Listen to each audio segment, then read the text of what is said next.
So my name is Esther, and on Life Personified, it's all about faith, worship, and music. We pray together, worship together, we share playlists, testimonies, and experiences from Christians dealing with real issues in a changing world. And if this is your first time connecting to Life Personified, welcome. Welcome.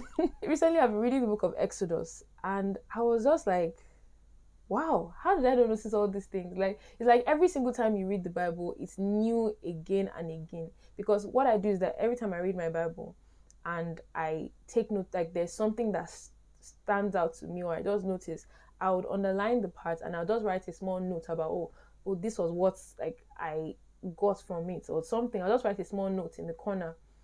So when I was reading the book of Exodus again, I realized that I did not write any small notes in this place the last time I read this thing. So that means it did not occur to me the last time. So I was reading the book of Exodus, and I came across, I think it was Exodus chapter 13, where like God had led the Israelites out of Egypt. Exodus chapter 13 verse 17. So it says, when Pharaoh let the people go, God did not lead them on the road through the Philistine country, though that was shorter, for God said, if they face war, they might change their minds and return to Egypt. The reason why many of us find it hard to love God, find it hard to trust Him, find it hard to have faith that what He said He's going to do, like He's actually going to do it, is because we don't even know God. Like we've not gotten to a point where we understand God. And going to the story of the Exodus, that was what God knows His people. And He knows that for me to be able to lead these people out of this country into the land that I've called them to, I need to be sure that they know me. Because just as a backstory, they were living in Canaan, and then they went because of the famine in Canaan. They went to Egypt. Through Joseph, everything, they went to Egypt. Then I think for about 400 years, they were in the land of Egypt. And then rulership had changed, people had changed and come into power. And so there was now a ruler that did not know anything about the Israelites. There was a lot of slavery, everything that this person was doing against the Israelites. And so God now said, okay, He's going to release His people. So for 400 years, many of them had mixed with over time they had probably mixed with the culture of the Egyptians. They now knew, okay, they had gotten used to idols and everything. So a lot of them still believed in God. But God was like, because of the trauma that these people have gone through, I'm not going to just come and just take them into the land, because first of all, they won't even be able to the slightest thing that comes their way, they would run away. So instead of just carrying them like that, I'm going to take them through a journey where I'm going to teach them to know me. I'm going to show them that I am their protector, that I am their provider, that I am the one who keeps them, that I am the one who sustains them. I'm going to take them on a journey where they begin to know me.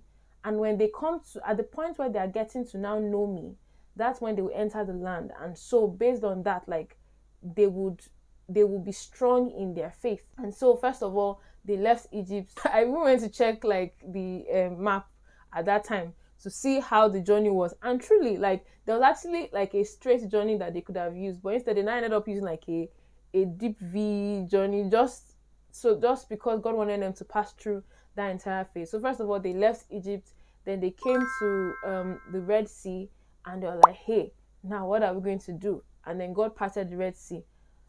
That one is, He made a way. They passed through the Red Sea, and guess what? They entered a desert. A wilderness. They entered the wilderness. So now they're in this wilderness, and it's like, God, did you bring us here? And literally as God had predicted it. He said, God, did you bring us here to die? You should have just left us in Egypt. At least we were eating food there. At least. And God was like, okay, no problem. He gave them food. Then they were thirsty.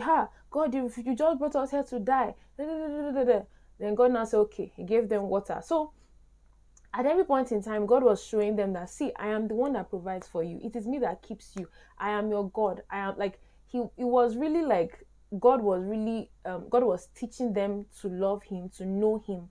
And then even when like they would have the pillar of fire in front of them by day, the pillar of the pillar of cloud by day, the pillar of fire by night. Like God was showing them that, see, it like is me that is your God. And he wanted them to know him, so that by the time they had come to the point of entering, Joshua could say, as for me and my family, we will serve the Lord. Because it was not just, oh, we will serve the Lord. Like I have known God, I have seen him faithful through this period of wilderness that we've been in, and I can testify and I can say that me and my family, we will serve the Lord. So that was the journey that God brought these Israelites through. And that's the same thing with many of us. I believe that sometimes, like for some of us, the reason why we're in certain waiting seasons or like wilderness seasons is because it's a call for intimacy. It's a call to draw nearer to God, to know him more, to study his word more and understand him better. And I feel like when we come to a point where we know God better, it helps our relationship with him. It helps the way we relate with other people.